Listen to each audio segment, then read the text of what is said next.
नमस्कार मित्रांनो, आपण पाहिल्याप्रमाणे कर्जमाफीची जी काही पहिली यादी आज प्रसिद्ध होणार होती ती यादी प्रसिद्ध झालेली आहे।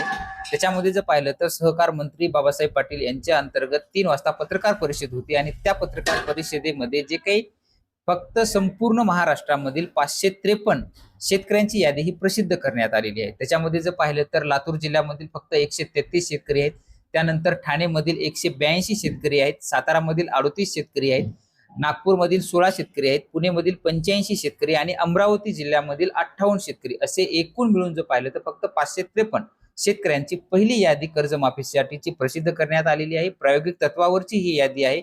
आणखी ह्याच्यामध्ये जे काही आता डाटा राहिलेला असेल, काही इन्कम टॅक्स मधील डेटा यायचा बाकी असेल किंवा आलेला असेल पण यादी काही डिडक्ट करणं राहिलेलं असेल, त्याच्या अंतर्गतच्या याद्या संपूर्ण डिडक्ट केल्या जातील आणि आज संध्याकाळपासून बाकीचे जे काही याद्या असतील ते संपूर्ण याद्या प्रसिद्ध होणार आहेत। त्याच्यामध्ये पुढची माहिती सविस्तर आपण आपल्या चॅनलवरती पुढे नंतर पाहण्याचा प्रयत्न करणार आहोत। तुम्हाला याच्या पुढे नंतर मग यादी आता कुठं डाउनलोड करायची, कशी डाउनलोड करायची, कुठं पाहायची, सविस्तर माहिती आपण पुढच्या व्हिडिओमध्ये पाहणार आहोत। भेटूया नवीन माहितीसह नवीन व्हिडिओमध्ये। धन्यवाद।